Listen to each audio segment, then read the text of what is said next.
Yesterday, you overheard our conversation, didn't you? My eldest son and his wife are returning home for the birth of their child. Consequently, I need you to clear your belongings out to the yard. Excuse me, but you can't have kids anyway, and you don't contribute to my son's work. The least you could do is make some room, especially since I'm paying $10,000 in rent. This situation is becoming too tiresome to deal with. I'm currently living with my mother-in-law, but she now wants me out of the house because my brother-in-law and his wife are returning. With my mother-in-law, brother-in-law, his wife, and my husband, this house is full of problems. I've been trying to maintain a smooth household, but it's becoming a hassle to think about it all. I'm done thinking. Okay, I'll leave, but I can't just put my belongings in the yard, so I'll come back later to pick them up. You're leaving? Thank you. That's a big help. Ignoring my pleas, my mother-in-law, I started packing my things and left the house. 7 seconds after stepping out the door, I took out my phone and called a junk removal service. Once I stopped thinking, no one could stop my actions. I'm Linda, a 40-year-old consultant. My husband, Mark, also 40, runs 3 restaurants as a sole proprietor. Although people often assume we've been married for a long time with kids, we're actually newlyweds. We both lived as workaholics and only married at this age. I had given up on marriage just before turning 40, but a random visit to a bar after work changed my mind. Is this your first time here? Mark asked with a smile as I sat at the end of the bar. I had been curious about the place for a while, and this time I decided to go in as a reward to myself for working hard. Mark assured me that many women come alone, and I felt comfortable as a loner at the counter. I became a regular, always sitting at the end of the bar, and it became normal for Mark to chat with me while I ate. I'm always busy with work, and I can't talk much. How about we go out for dinner sometime? Excited about the chance to dine with a restaurateur, I eagerly agreed. Our conversation slowly drew me to Mark's dedication to his work, and he grew fond of me seeing that I was a hardworking person. We started dating, and 2 years later, as we both turned 40, we decided to get married. Feeling shy about being a bride at 40, I asked my husband to skip the wedding ceremony, and we just took some photos of us dressed up. After getting married, I moved from my apartment to my husband's 3-story house with a garden and parking in a high-end area where the rent is around $1,000. Living with my 70-year-old mother-in-law seemed necessary, given the circumstances. I immediately agreed, but after moving in with my mother-in-law, I regretted accepting so quickly. When I settled into my husband's house, I realized it was too big for just the 2 of us. In addition to our bedroom, I had a lavish office room for myself, and there were many spare rooms. Curious, I asked my husband a simple question: why do we need such a big house just for you and your mother? My husband explained that he has a brother 3 years older than him who left home after college, and they've lost touch. He hasn't been home for a few years, and my husband anticipates that one day he might return, which prompted them to rent a bigger house. I expressed my opinion that it might be a little too big.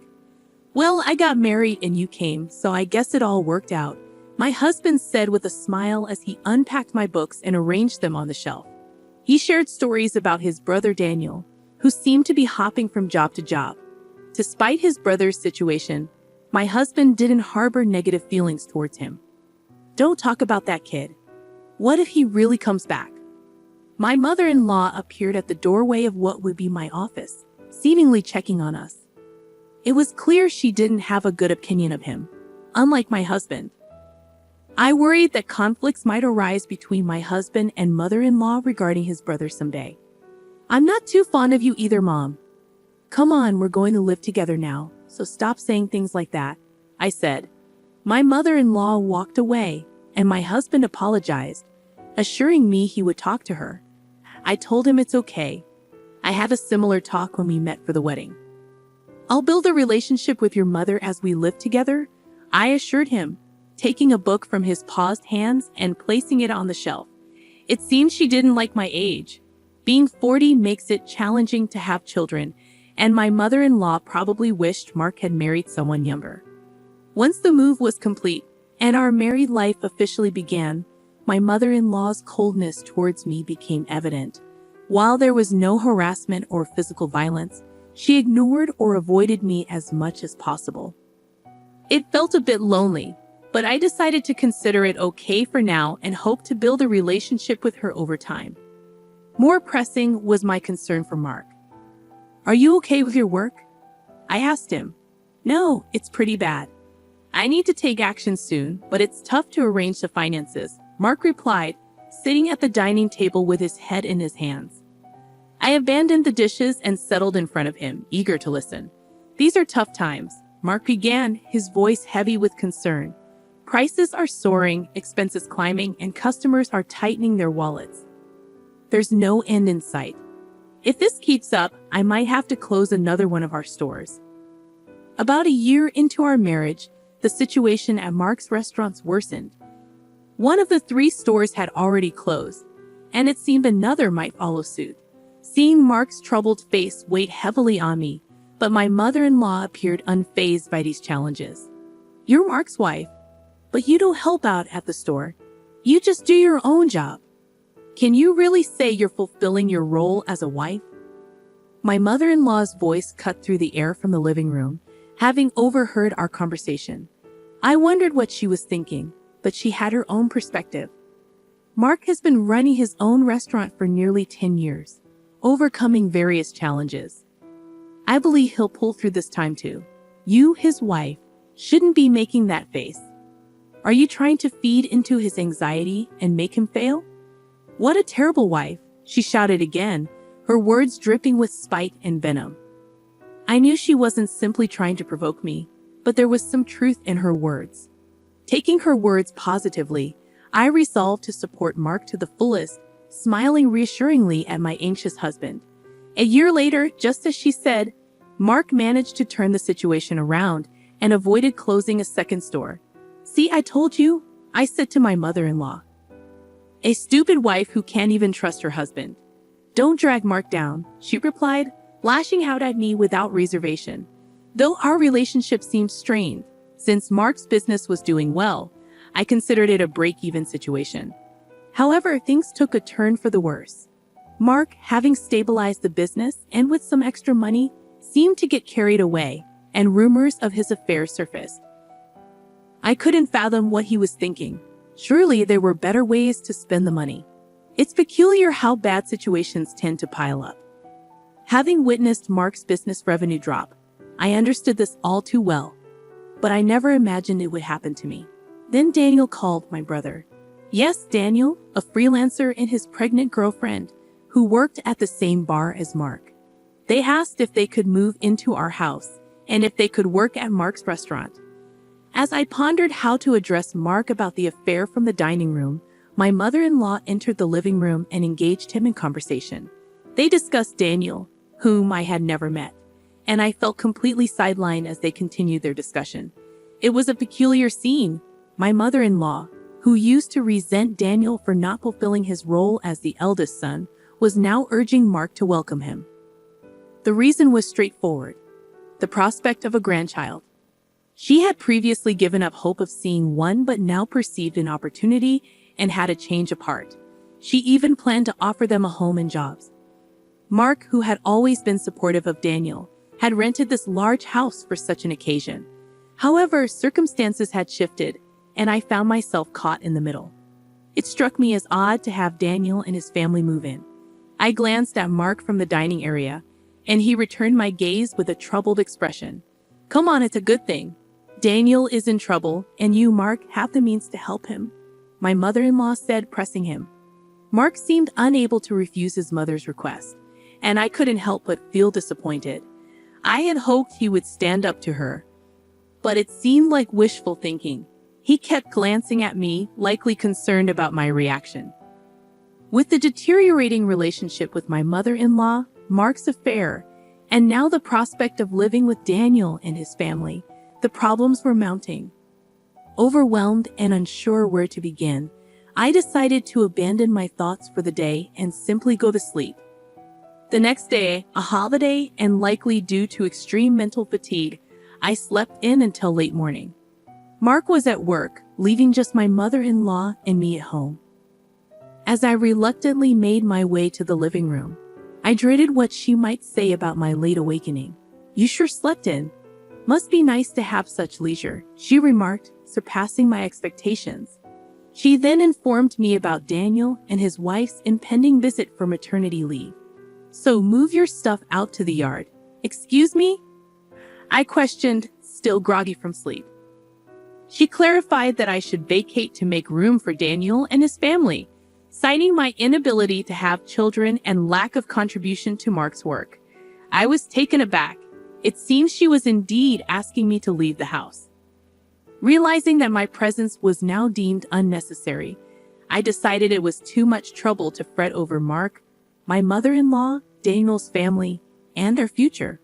"Understood. I'll leave," I declared. "I can't put all my belongings in the yard, so I'll come back later to pick them up."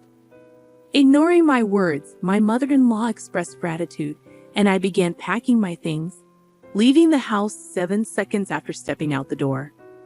I grabbed my phone and dialed a junk removal service, my decision firm and resolute after putting an end to my overthinking. No one could sway me now. Let them all come to regret this choice later. Departing from the house, I opted to stay at a hotel temporarily. Although I had arranged for the removal service, they required some time to prepare. This aligned perfectly with my desire for some time alone. 2 weeks after leaving, I secured an apartment and began living independently. Since then, I hadn't heard from Mark, who probably believed I'd eventually return. The idea of Mark taking the current situation lightly infuriated me. However, today marked the day after his restaurant's day off, and I anticipated a call from Mark when he visited the restaurant for lunch prep. "What's going on here? The restaurant is completely empty," Mark exclaimed over the phone, confirming my expectations. "Just as I thought," I chuckled and replied. "Mark, I could explain over the phone, but it would be more efficient if your mom was there too. I'm heading to the house now. Can you come back? You could open the restaurant anyway, right?" Unable to contain my laughter, I hung up, amused by Mark's reaction. He must be quite shocked. Still chuckling, I began preparing to leave. Upon arriving at the house, my mother-in-law immediately started yelling at me. Mark had apparently explained part of the situation. An unfamiliar couple, Daniel and his wife, were in the living room, looking confused and anxious, not fully grasping the situation amid my mother-in-law's extreme anger. "Why would you do such a thing? The restaurant can't operate now," she continued to scold. I countered, stating that it was my restaurant, and there shouldn't be a problem with me starting the closing process or having the items I bought disposed of by a junk removal service. "Huh, your restaurant? What are you talking about? Why don't you explain, Mark? You haven't told your mom, have you?" I challenged. Mark hesitated but confessed, admitting that I had paid for the expenses to turn around his struggling second restaurant branch. Hearing this, my mother-in-law looked perplexed, trying hard to understand but lacking the full information. Mark continued, uncomfortable and holding back, so I decided to step in and clarify. Before turning 40, I was single and working in consulting, with no wedding ceremony or new house purchase after marriage. I had saved up a significant amount of money. I lent Mark $200,000 to help revitalize his second restaurant branch, subsequently buying the rights to become its owner. I explained that I left most of the management to Mark, shifting his focus from the main branch to the second for its recovery. When Mark's restaurant was in crisis, I showed my concern alongside him. It was during a moment when my mother-in-law criticized me for not showing enough trust in my husband that I decided to support Mark to the fullest. My form of support was providing him with the necessary funds. During my single years, I had diligently saved money. "Mark, is this true?" My mother-in-law asked incredulously. "Yes, it's true," Mark admitted. She seemed surprisingly okay with it, even if I failed and squandered the $200,000 she had given me. Given the sizable amount, she suggested that if it was destined to fail anyway, it might be simpler for me to become the owner. The plan was to repay the borrowed $200,000 from the restaurant's earnings, but it was more straightforward for me to become the owner, with the restaurant's income going directly to me. Additionally, it afforded me the authority to decide whether to keep the restaurant open or not. It's a lie. Can something like that really happen? My mother-in-law exclaimed. To provide evidence, I spread documents like the business license transfer, rights agreement, and lease agreement on the table, proving my ownership of the restaurant. As she confirmed my name on those documents, her face turned red with shock. Why didn't you say anything about this? You always talked about how you believed in Mark and how the restaurant was recovering, right? She demanded. Mark explained that he felt pressured by her words, always striving to live up to her expectations. He didn't want to disappoint her, so he couldn't bring himself to reveal that he had borrowed a large sum of money from me. He feared her reaction, knowing how easily upset she could be. People like my mother-in-law often don't realize the pressure they put on others, and Mark found it challenging to express himself under her constant scrutiny. It was crucial not to let Mark's spirit break under her constant jabs, especially when the restaurant was finally turning around. That's why I kept quiet too. Mark and my mother-in-law apologized, and it seemed like everything was being resolved amicably. However, it was far from satisfactory for me, and the discussion was far from over. I handed Mark a divorce paper, shocking him.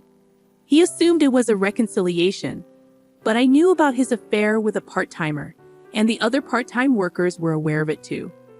Mark was taken aback, claiming it was just a rumor, but I presented evidence, a photo sent by a part-time worker showing Mark entering a hotel. While anyone could fabricate such evidence, it was undeniable. The success of the second branch had given him too much confidence, and he had gotten carried away.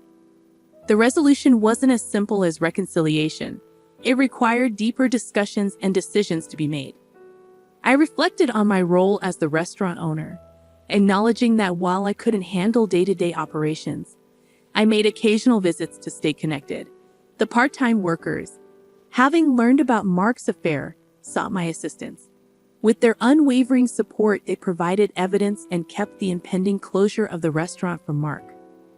My mother-in-law's voice quivered as she confronted the reality of closing the second branch and the impending divorce.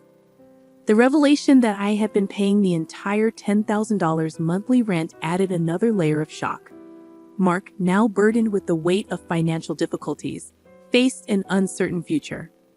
As the discussion progressed, Daniel and his wife realized the challenges they would encounter in continuing to live in the house. Daniel pleaded for help, citing their impending parenthood, but the escalating argument underscored the uncertainty surrounding everyone's future. After the divorce, I focused on closing the restaurant, selling equipment to offset expenses. The experience as a restaurant owner proved insightful, reinforcing my commitment to my ad consulting career. With the family dynamics strained, the fallout extended to Mark and his mother, now sharing a small apartment with strained communication. The resolution brought both closure and uncertainty. The exposure of Mark's affair and the revelation of true ownership exposed familial fractures. The decision to close the restaurant added financial stress, and the introduction of divorce papers signaled a decisive move by me to take control of my life. The aftermath left strained relationships, financial uncertainty, and an uncertain future for everyone involved. The emotional toll of the conflicts was palpable, and the story closes with a sense of closure for some aspects but leaves lingering questions about the characters' futures and their ability to rebuild after the storm.